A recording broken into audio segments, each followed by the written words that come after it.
Welcome to the Sant Mat Satsang podcast, a production of Spiritual Awakening Radio. A satsang, a spiritual gathering without walls. Rising above, hearing the sound current, and entering the kingdom of heaven.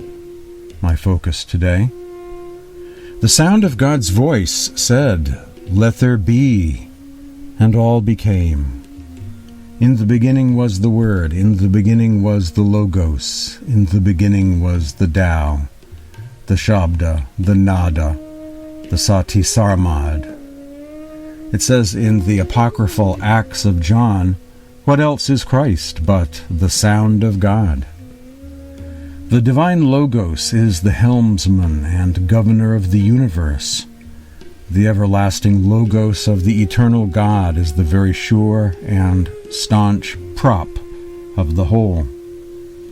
But the shadow of God is His Word, His Logos, which He used like an instrument when He was making the world. A quote from Philo of Alexandria. It is He to whom the universe has come. They were silent before Him and have not told of Him. For He is beyond speech, beyond thought. So this is the first fountain. It is He whose voice has penetrated in every place. This is the first sound vibrating, until the universe hears and understands. A passage from the Bruce Codex of Egypt. The Word is imprisoned in the dust of Adam, that these children of the dust, these children of Adam, might be liberated. A paraphrase of something from Jacob of Sarug, from the Syriac East. Gospel of Thomas, saying 108. Whoever drinks from my mouth will become like me. I myself shall become that person. And the hidden things will be revealed to that one. This is some poetry from the Master of Qumran in the Dead Sea Scriptures. Behold, my heart was amazed that thus the Word was revealed to one with ears unattuned, and that a wayward heart was able to grasp these things. The English mystic Richard Rolle reflects in his spiritual classic, The Fire of Love, when Christ wishes it, he receives within himself the song sent into him from the heavens, and his meditation is changed into melody, and his spirit lingers in marvelous harmony. In the light of God, which is called the kingdom of heaven, the sound is wholly soft, pleasant, lovely, pure, and thin. God, who is Spirit, has by and through His manifestation introduced Himself into distinct spirits, which are the voices of His eternal pregnant harmony in the manifested word of His great kingdom of joy. They are God's instrument, in which His Spirit melodizes in His kingdom of joy. They are angels, the flames of fire and light, in a living, understanding dominion. If you should in this world bring many thousand sorts of musical instruments together, and all should be tuned in the best manner, most artificially, and the most skillful masters of music should play on them in concert together, all would be no more than the howlings and barkings of dogs in comparison to the divine music, which rises through the divine sound and tunes from eternity to eternity. That passage comes from the writings of Jakob Boheme, the German mystic, one of the first mystics I studied when I was beginning my spiritual journey. The book, The Confessions of Jacob Boheme or Jacob Boheme. Sometime, therefore, after one has risen to the sphere of serenity, they will participate with God in the revelation of His mysteries, and will in consequence see and hear everything there in a spiritual way, and their service and the glorification of their song will always be joined with those of the spiritual beings. Blessed is the one who has been found worthy of this gift and of this confidence, and seen this glorious vision with the eyes of their mind, and heard with the ears of the heart the fine sound which from the state of serenity is revealed to a spiritual person. Believe me truly when I say to you that whenever the mind hears the sound of the spiritual beings with its intelligible ears, all its work is performed high above the senses of the body and of its own faculties, which becomes silent and restful, as in sleep, through the happiness which it receives from the glorification of the spiritual beings. That's a passage I found the other day in the writings of Joseph Hazaya, also known as Joseph the Visionary, translated from Syriac Aramaic by Alphonse Mingana in one of the first books representing an anthology of Syriac mystics of the East, a book called Early Christian Mystics. Seeing and hearing with spiritual senses, perceiving into the new world of the kingdom of God, above body consciousness, above this material world. Rumi says, "Rise above thy mental horizon, O brave soul, and listen to the call of music coming from above. Bring the sky beneath your feet and listen to celestial music everywhere," says Rumi. The sound is vibrating in the whole of creation. When you open your inner ear, you will hear a continuous sound, which will lead you across all limitations of mind and matter. My beloved is speaking to you all the time. Alas, you do not hear his voice. A verse from Shah Nayez, a Sufi mystic. The whole world is reverberating with sound. To listen to it, thou must unseal thine inner ears, then shalt thou hear an unending music, and that shall lead thee beyond the confines of death. Also from Shah Nayez. The person who is in tune with the universe becomes like a radio receiver through which the voice of the universe is transmitted, said Hazrat Inayat Khan. The vibrations of this sound are too fine to be either audible or visible to the material eyes or ears, said Hazrat Inayat Khan. Yet, as masters and mystics often point out, there is another kind of hearing and another kind of seeing. The eyes and ears of the soul, the spiritual senses, can be developed. There is light coming from beyond the darkness, and there is music coming from beyond the silence for those who have ears to hear, those who desire to meditate and discover the wonders of inner space for themselves. Masters always come and initiate people into the mysteries of the kingdom of the heavens, imparting the meditation techniques, the contemplative practices, whereby we may rise above body consciousness and experience inner seeing, inner hearing, inner exploration of inner space, the kingdom of the heavens, saying, I will give you what no eye has seen, what no ear has heard, and what has never occurred to the human mind. Julian P. Johnson, author of Path of the Masters, once said, this creative current filling all space may be likened to the electromagnetic waves of the radio. The great creative current flows outwards and downwards to create, govern, and sustain all regions. It passes out from this region somewhat like the radio emanations going forth from a great broadcasting station. It is the audible life stream, the most important factor in the system of the masters. This stream permeates the entire system of the universe.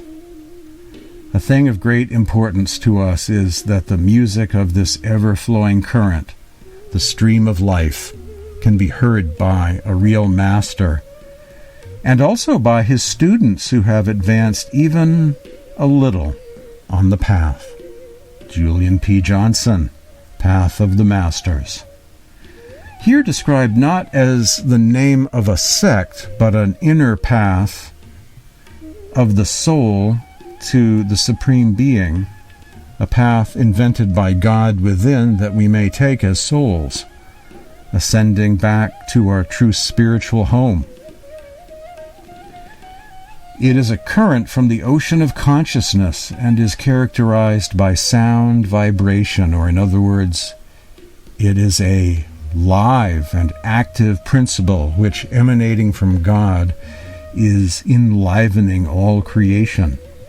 It is the instrument with which God creates, controls, and sustains his vast universe. It acts as a lifeline between the Creator and his creation, and serves as a golden bridge between the two. The divine currents, like the ethereal waves of a radio, are spread out in the atmosphere in all directions of the compass, giving out delectable strains of melody. We, however, cannot catch the ethereal vibrations and listen to the divine melody until we get in tune with the infinite by adjusting our mental apparatus. Therefore, we must become etherealized more and more as we come in tune with the heavenly music. Shabd is the connecting link between God and man. That's a passage from Kripal Singh. Now for some excerpts from the book Gurmat Siddhat, or Siddhant, the Philosophy of the Masters. What is Shabd? The Shabd, sound current, word, or Holy Spirit, is not a subject matter for speech or writing. In order to make it understood, we can only say this much, namely, that it is the quintessence of the Lord, and that it sustains millions of universes and regions. It is the sole current of consciousness.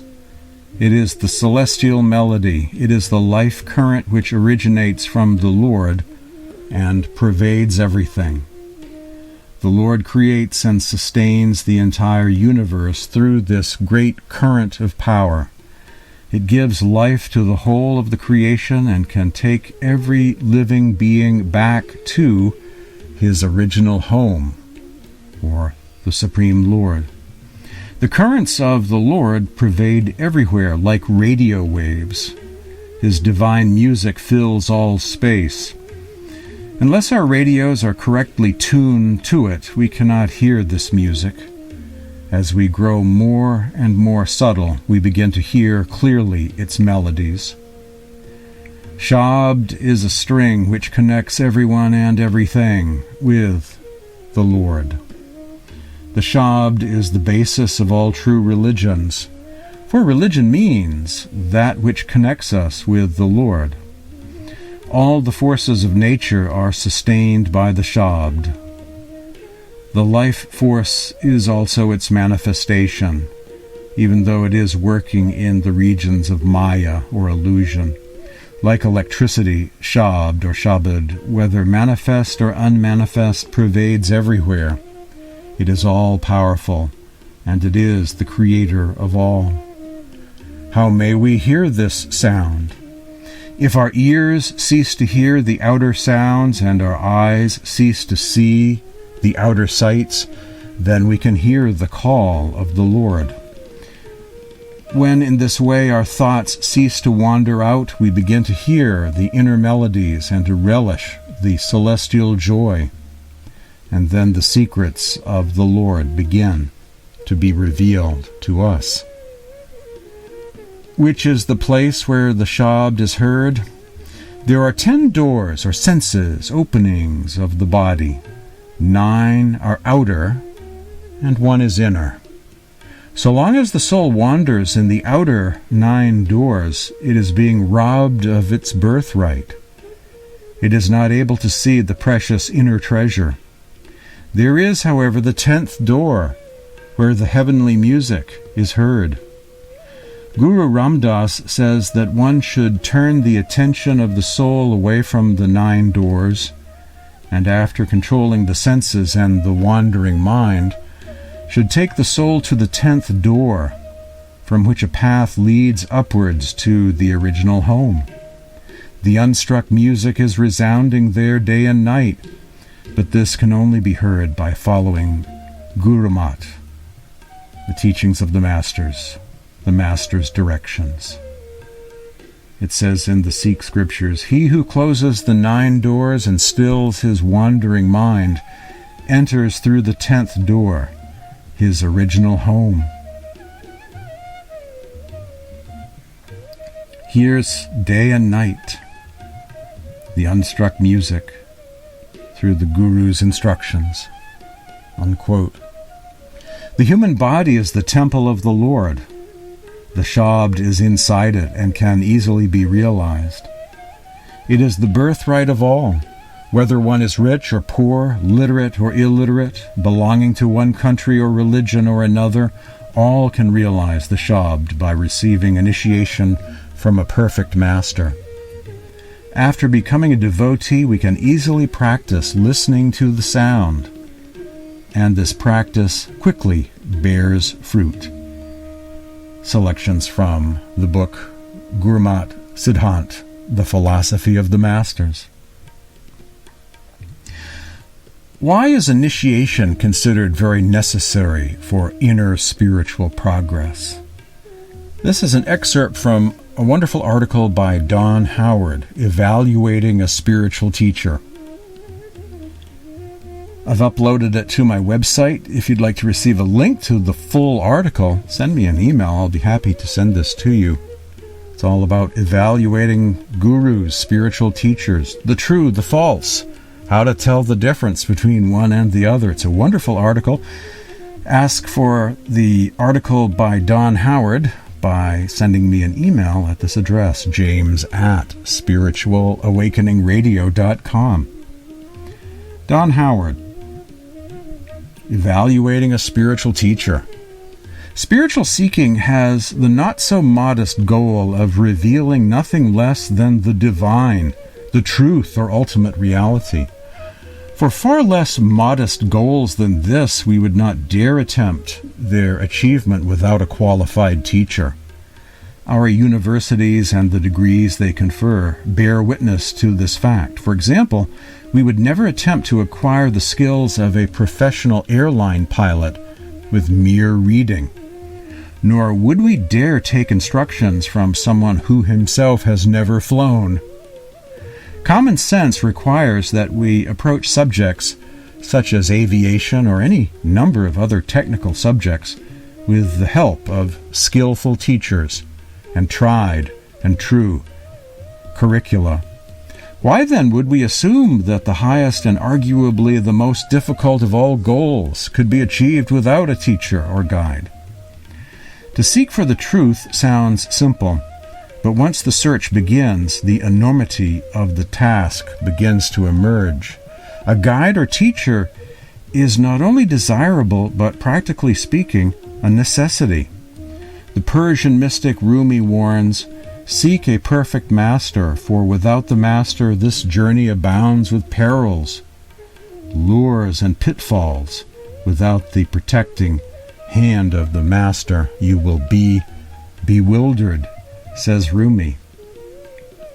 In the East, it is axiomatic that a genuine teacher is required, if the seeker is to make any real progress. Those are some excerpts from a wonderful essay by Don Howard called Evaluating a Spiritual Teacher, about the necessity of a master, especially when it comes to the need for a spiritual Sherpa guide to escort us up the spiritual mountain. I know in my own search, I went as far as I could on my own, trying to figure things out on my own, being a reader and fan, a devotee of mystical texts, Gnostic texts, and various scriptures. But at some point, you need to have the techniques. You need to have the instruction from someone who they themselves experience these things. It's not just a matter of theory and public relations and posturing, but someone who is a genuine mystic to share their knowledge, to guide one, to be the catalyst, serving to guide one into the experience of the inner light and sound. Not a matter of book learning. As the Gnostic bishop Stefan Holler once said, you can't read your way to enlightenment.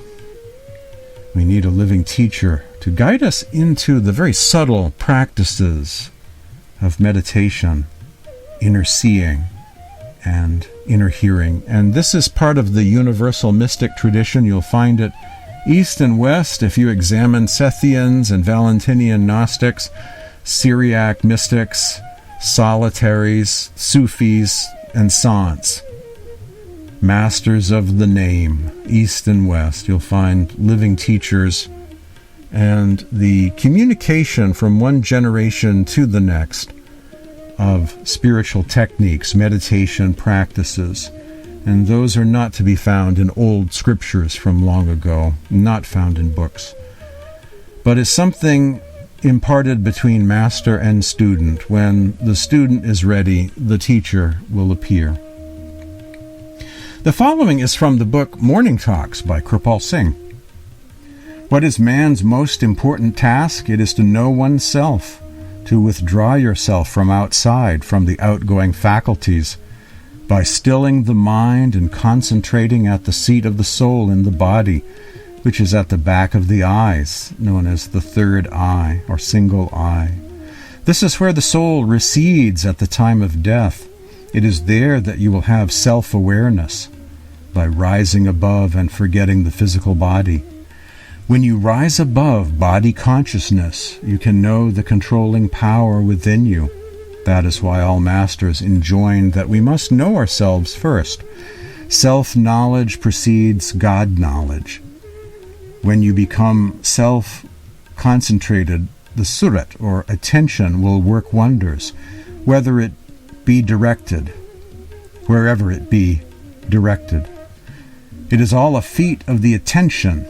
If you first become attentive, concentrated within your own self by withdrawing from the outside, you will be able to rise above the physical body, and by rising still further, you will have divine consciousness. On the Path to Higher Consciousness by Kripal Singh. How to know oneself? It is a matter of not the level of feelings or emotions or drawing inferences. It is purely a subject of self-analysis, knowing oneself and knowing God. Higher consciousness can only be experienced or risen into. I would say if our own consciousness is first, all devoid of all outer coverings. Let me read that again.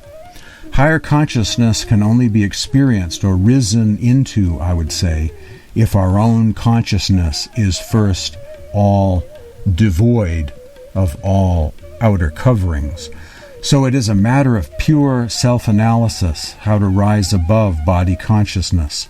This is a demonstration which is given by all masters who came in the past, and even now it is given. So when man rises above body consciousness, practically, he knows some power is controlling him in the body. Man body, his term for the human body or human form, is the true temple of God, in which we reside, as well as that higher power that controls us in the body. There are so many apertures in the man body, the human form, eyes, ears, nose, mouth, etc., but we cannot run away out of it. Some power is controlling us in the body. That consciousness comes only when we know ourself by rising above body consciousness. This higher consciousness can be had when we transcend into the beyond. We transcend into the beyond when our attention is withdrawn from all outside and from the body below, rises up to the seat of the soul in the body, which is at the back of the two eyebrows, the third eye, or single eye. When one reaches there, it is just as Plutarch said, when a man is initiated into the mysteries of the beyond, the soul has the same experience of leaving the body as it has at the time of death. Unquote.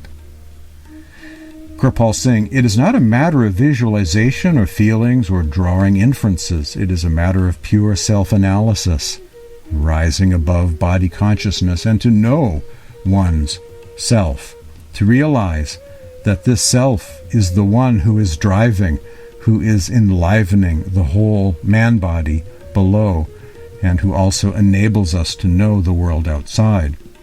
So this is the first step that a master has always given to be taught. The following is from Spiritual Elixir by Kripal Singh. Question: please explain the importance of initiation.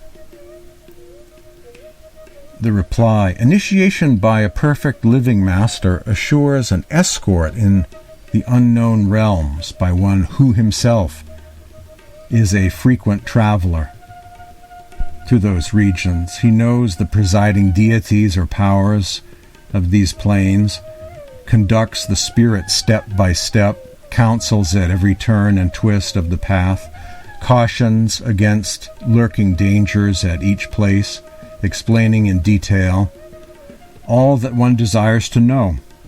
He is a teacher on all levels of existence, a guru on the earth plane, a guru dev, astral radiant form in the astral worlds, and a sat guru in the purely spiritual regions. The following is from Nam or Word by Kripal Singh. The correct and accurate method of spiritual sadhana, spiritual practice, meditation, contemplative practice, is explained by a master soul at the time of initiation. Our human body is like a receiving set for catching the sound current, and like a radio, has to be adjusted properly to bring it in tune with the ethereal waves. The master at the time of initiation connects the spirit within with the lowest link of the all-pervading sound, and this contact can be developed by day-to-day practice to any length one may like. All sages and seers have counted upon Shabad or Shabd as the means of liberation.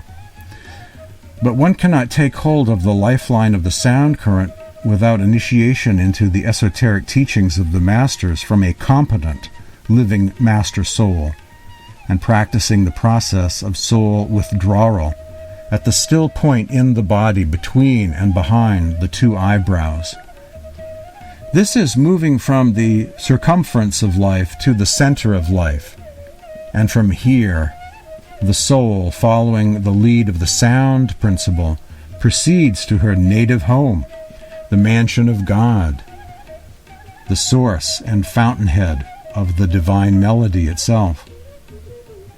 With initiation and spiritual sadhana or practice, one gradually becomes aware of his shortcomings and tries to weed them out. And the more he purifies himself, the more he grows into divine life. As the scales begin to drop off, the true values of life become more and more apparent. The spirit gradually gets freed from the shackles of the world and is enabled to transcend the physical body and make flights into the higher regions. Thereafter he, quote, walks not after the flesh, but after the spirit, unquote. A quote there from Romans 8:1, a quote from St. Paul. Kripal Singh, living in the world, he is no longer of the world. He now delights in the bliss of higher spiritual regions, and not in the pleasures of the senses and sense objects. The gift of Nam, or word, comes only from a master soul who, by injecting his own life impulse, befits an initiate for the spiritual journey. The measure and speed of advance, however, depends on the individual's own makeup, the ground on which he stands, and the preparation that he may have made in past incarnations. As each one has a different background, each one has his own starting point. The seed is sown, but its unfoldment, growth, and development depends on the nature of the soil in which it is planted. The Master injects his own consciousness, light and sound into each initiate. Once the contact with the divine link is established, and the spiritual experience gained, however little it may be to begin with, at the lowest level, it can, by regular, day-to-day practice, be developed to any length one likes until it becomes quite natural and normal, a matter of voluntary withdrawal of spirit currents, as and when one likes. A quote from Kripal Singh in a great spiritual classic on sound current in the world religions, Sikh scriptures, and in the teachings of the masters, the sound practice of Sant Mat, a great book called Nam, or Word, which you can read for free online. Kripal Singh from Spiritual Elixir, excerpts from his letters to various satsangis, various initiates. Mind has to be stilled, eyes have to be closed from all external views, and the ears likewise from all outer sounds. The soul currents of the body have to be withdrawn and collected at one center, the seat of the soul in the body, the third eye center. And this is done according to the instructions given at the time of initiation. This, in brief, is what is called spirituality, the proper type of meditation, the science of Paravidya, which has come down from ancient times and is known today as Sant Mat.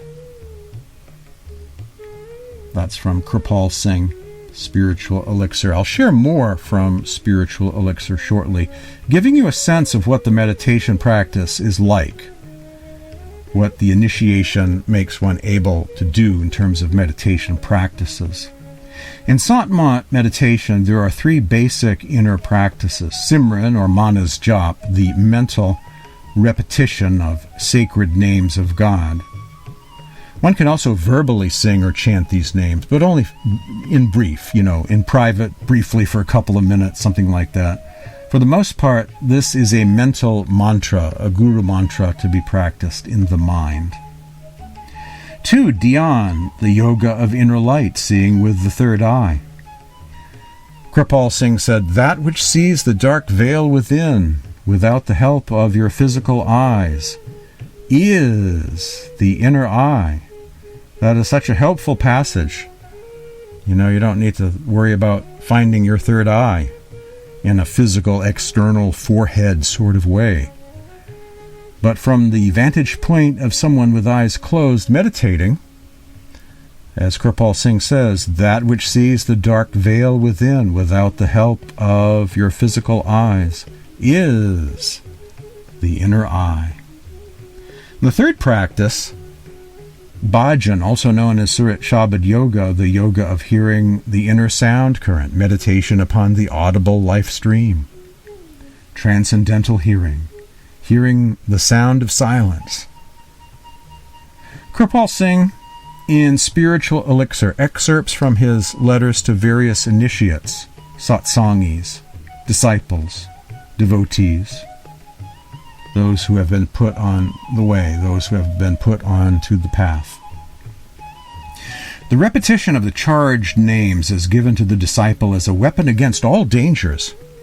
It acts also as a password to all the spiritual planes, gives strength and sustenance to the body and mind during trouble and affliction, and brings the soul near the Master. It is instrumental in achieving concentration and imparts many other diverse powers. The 5 charged names given by a true master are electrified words. Also from Kripal Singh, so many of the cases of failure in meditation are due to want of accuracy in the method, lack of love and devotion, not following the proper diet, mixing in other methods or exercises, stuff from other paths.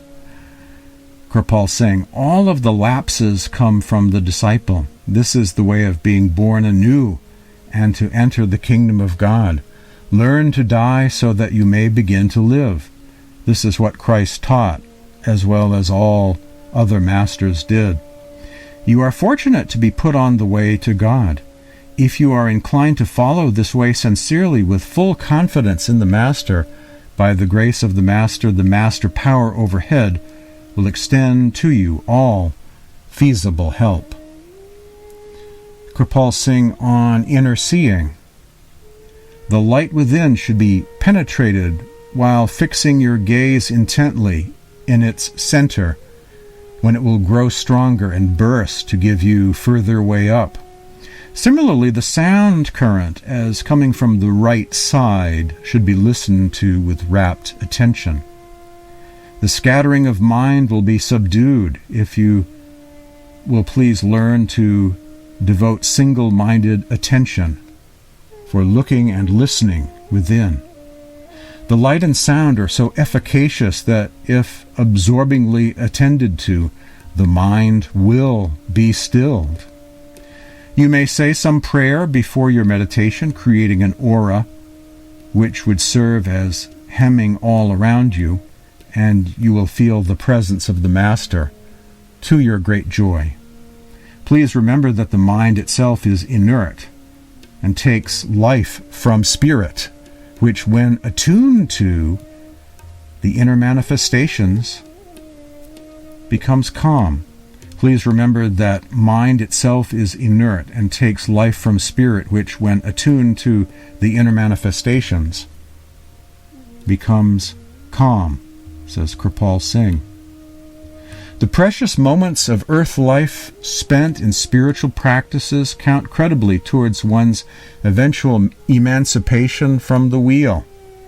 Be regular and lovingly devoted to your holy meditations, as that is the central pivot around which the whole sacred teaching revolves, and therein an all-around development of the soul is granted. Also from Kripal Singh, Spiritual Elixir. Letters to initiates, which sometimes sound personal to the reader, even though originally these letters were written to others long ago. They live on, and one can see oneself in this same process of learning and concentrating and having success with the light and sound meditation.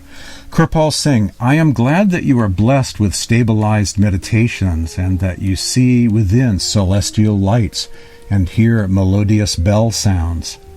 The sound does not lessen, as you have stated, but the attention slackens, and if it is centered, without any worry or thought of the body below or the outside world, you will find that this sound current will become stronger, draw closer, and ultimately draw your soul within to the radiant form of the Master.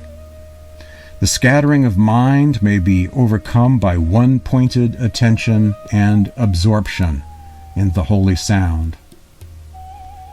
A quote from another letter. I am glad that you are lovingly devoted to your holy meditations, with the result that you are blessed with divine light and holy sound current of Big Bell. I am glad to note that you saw stars, sun, and moon, as well as the form of the Master, and heard the sound of the conch shell. In future, when you see stars, just try to pick out the big star among them and fix your inner gaze into the middle thereof. It will grow brighter and ultimately burst to give you further way up. If, however, you see the sun and the moon within you, just look into the middle thereof. That will also give you a way up. But when you see the form of the Master within, just absorb yourself sweetly into it, so much so that you forget yourself. That will develop receptivity in you, and the Master will speak to you as he does outside. The holy sound current of bells, roaring thunder, conch, violin, or any other sound of higher order as coming from the right side should be listened to with rapt attention. It will draw closer, grow stronger, and ultimately come from above.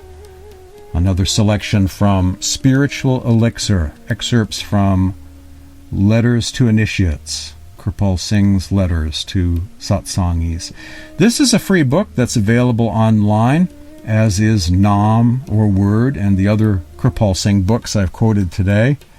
Send me an email if you'd like to get a link to these Kripal Singh books online.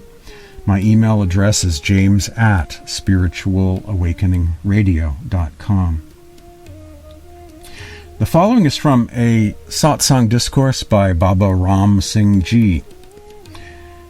Whenever we are doing Simran, repeating the sacred names given to us at the time of our initiation, he is looking after us. In this following Satsang Discourse, Baba Ram Singh talks about Simran. The repetition of sacred names is done, of course, at the beginning of our meditation practice in Sant Mat. And also Simran is practiced as often as possible throughout the day. Spiritual breaks, to recenter, to refocus, to gather our scattered attention, to change the energy, to just shield ourselves from the negative thoughts and energies of others and refocus once again. So we stop what we're doing, we close our eyes and do some Simran, take a Simran break, or say Simran within our mind as we go about tasks, in order to spiritualize the day. So Simran is not only a practice for meditation, practice done during meditation, but is a spiritual exercise, a technique we try to do as often as we can throughout the day and the evening in order to focus and refocus, to remember in a world of forgetfulness, to become spiritually awake and maintain that awakening in a world that always wants to put us to sleep. Baba Ram Singh. Whenever we are doing Simran, repeating the sacred names given to us at the time of our initiation, he is looking after us. So therefore Simran is the first step on the ladder, on the path of Sant Mat. The more Simran you do, the faster you will move within, and the lesser Simran you do, the slower will be the progress. When we are doing our Simran, we are getting the grace of the Master and getting his attention. So whenever we do Simran, he is looking after us. And even when we sit in a car and we are traveling, we should do our Simran. Many times some event has to happen, some accident or something like that. Then also the Master helps us. And with Simran, we are also able to save ourselves from doing some bad deeds. So as a result, we should continuously keep doing our Simran and stay connected with our Master. There is a benefit in doing Simran. One is that by doing Simran, your deeds are getting redeemed automatically. You are progressing within. And you are also getting the grace and mercy of the Master by doing so. Unquote. From a Satsang Discourse by Baba Ram Singh. On doing Simran practice and living in divine grace, we need as much of that as we can in our day-to-day lives.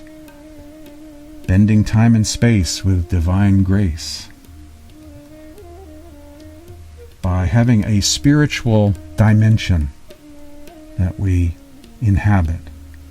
More power to the observer, focusing their attention.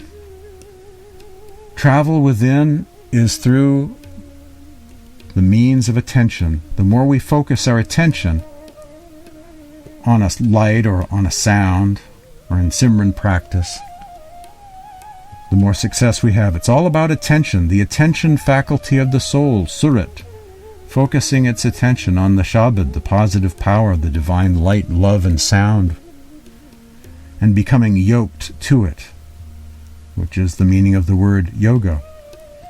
Surat Shabad Yoga. More power to the observer that contributes their attention, making the vastness of this bubble universe more bearable, finding some light and love in the darkness, and sound in the silence, strains of heavenly music coming from beyond. The positive power of the Shabda, the inner love, light, and sound, is divine grace, busting into worlds of time and space, liberating souls. Otherwise, our existence would remain a never-ending karmic treadmill. What a powerful thing, what a radical thing for some incarnating being, a bubble of consciousness, to turn their attention from the world outside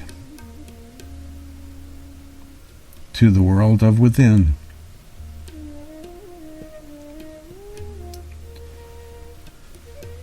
Wrapping up today's satsang, today's edition of the Sant Mat Satsang podcast, a poem of Guru Kabir taking us out, wrapping up today's program.